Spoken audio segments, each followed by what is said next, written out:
Hello, ladies and gentlemen, my name is David. I'm a first year at UCL. I just finished my first term, which I can't believe I'm saying. And this is everything you need to know before you go to university in London. I want to tell you what I like, what I don't like, what surprised me, and I think most important of all, how costly it is. So I just need to give you a little bit of context about like where I'm living, how I'm living, etc, because different people have different lifestyles, right? So I am at accommodation very close to the UCL main campus, Bloomsbury. It is in central London, very close to Tottenham Court Road. And so it's literally like very good area. It's also catered accommodation.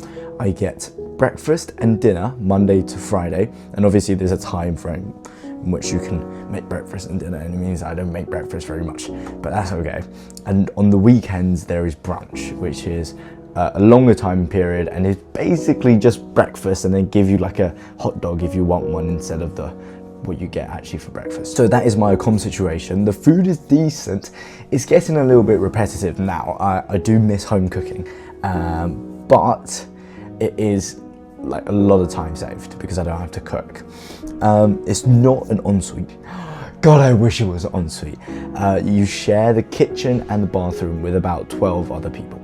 That's just what we have to live with, and yeah, there's pros and cons to that. But first off, let me tell you about cost. What exactly am I spending on a monthly basis, let's say? For me, I'm spending about £300 a week on rent, and obviously a month, that is 1.2 thousand Great British pounds. My max maintenance loan, I think, just about covers all of that cost. But essentially, it does mean if you do get accommodation close to the university and it is around this price, you don't have any spending money. So you have to either get a job or you know, have money from your parents, which isn't ideal. My weekly spend in terms of lunch and also just going out and eating is about 50 to 100. And I can make another video another day breaking that down step by step. 50 is pretty minimum, to be honest, if you want to go out and you want to go drink and stuff like that. So I average per month, I want to say about 1.5 thousand Great British pounds living costs, which I feel is quite middle. Like there's people way higher than me and there's people lower. Cost is one thing that has really surprised me, because I used to live in the small town of Southend in Essex, and what you have there is like relatively cheaper things, and we do have a Lidl across the road, but the problem is I'm quite spoiled in the sense that I really like fruit. I eat lots and lots of fruit and good fruit, but I just crushed a packet of grapes that cost me about £2.50, which is real tough, really tough when you like fruit, and good fruit is very expensive. Little fruit is, for me, tough to eat. Transport for me, because I go to things like basketball, I've got events, I take the tube quite often just to meet people. I'm averaging about £10 a week, and that is with the Oyster card. So I have 30% off with the rail card, and I'm still averaging £10 a week, which is quite bad. I do have Lime access, 50% off Lime, by the way, if you're a student. Lime access, what a gem. But still, quite expensive transport, but it is good transport, so you can't complain too bad. My main thing about costs is like eating out is the real devil. Like, you can't go to a restaurant without spending, I want to say like £20 per person. Like, seriously, like there's really good spots that you can get food for like £5, £8, £10. But if you want to have a nice restaurant, let's say you're going out with a girl, right? I go out with Eloise. You might just be going out on the date. Hopefully you guys go on dates. If you're just going out, it's real difficult not to drop like 40 quid in London on a nice restaurant.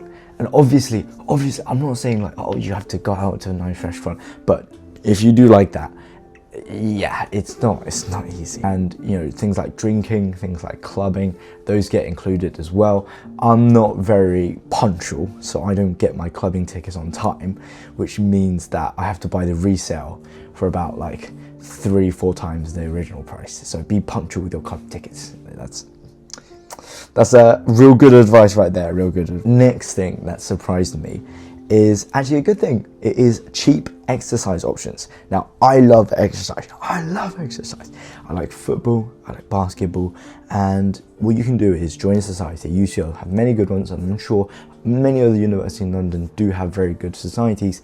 And for me, I pay about £80 for the whole year to play basketball, and there's basketball sessions 4 times a week. Getting to those basketball sessions are a real pain. The spot that is most common is about 40 minutes on the tube, which is not ideal. Line biking 20 minutes, and I usually line bike here, but Eloise is starting to get on me for the lack of helmet use, rightly so, sorry Eloise. But it's really good pricing. Like back in Southend, I used to pay more to play less basketball. Like we play at the court that the official London Lions women's team trains at, and you can imagine like really nice court, like top end. In terms of football, I'd imagine very much the same. And I've been looking at also going to swim, and that's actually relatively cheap. I would say same prices as like back home for things like swimming, like a monthly membership. It's about £40. Another good surprise, just want to throw in there, buses. The buses are brilliant. Oh my God. When I was in Southend, we used to have buses where it's just like, they just drive past you. Like if they had like a relatively tight schedule and it's just you and like, it used to be me and my brother at the stop. We'd be at the stop with our arms out, like, please stop. And then the bus driver would make eye contact and he'd just drive past. And it would be the most infuriating thing ever because there wouldn't be a bus for another 40 minutes, right? And you just stood there like a little idiot in the rain. But London buses do actually stop, and they're relatively cheap, and they're pretty cool. Thumbs up for London buses. Moving on, we have the things that I really thoroughly enjoy about London. Number one is events and people. Lots of good events. There's always something to do in London. My accommodation tries to host these events. I've never been to one, so I can't speak on them. Actual UCL-wide events, very good selection. Lots of good events. The clubbing has been fun.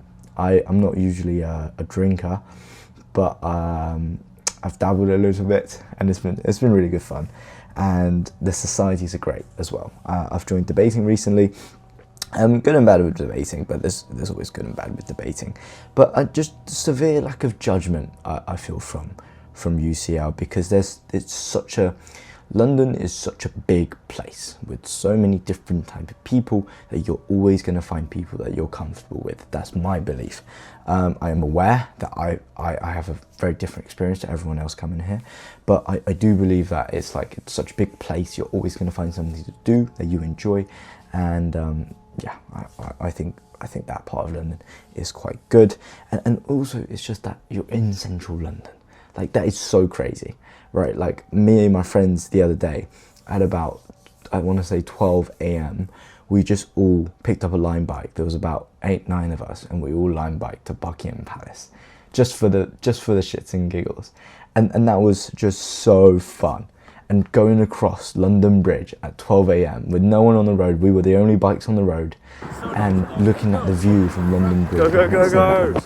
It was something out of a movie, and that's your everyday. You know, that's just because spontaneously we decided to do that, and that was so fun. Go past!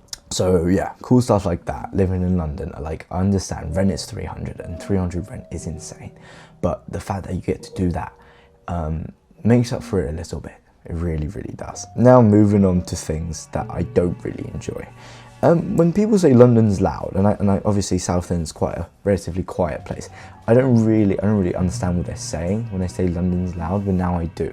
And what they mean is basically, if you don't have earplugs when you're sleeping, you're kind of cooked. Like, I've got these AirPods with really good noise cancelling, and I use them very often.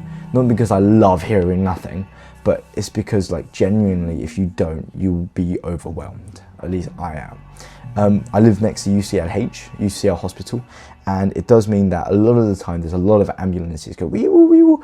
Today there was a fire truck at UCL main building, so definitely a lot of loud noises like that, and especially like ambulance, police, it's anxiety-inducing noises, which aren't ideal. And at night I actually sleep with earplugs. I had to invest, I spent like £27 on really nice earplugs, but I don't regret it at all because it means I can actually sleep at night. Because otherwise, when it gets to about 9 p.m, there will be some hooligan like shouting outside your window, and it will mean that you have to wake up at that time. So I would invest in some earplugs. But I am on the ground floor. That's why I'd have that experience. If you're higher up, you're probably fine. But yeah, that is everything I could think of, letting you know about what's different about London that you might not have at home. And if you have any questions, leave them down below, I'll answer. And I want to make some other videos on like spending, how you can reduce spending as a student. Found lots of good apps, so let me know if you want that. And also, I know in this video I didn't talk a lot about like academics, and I'm happy to.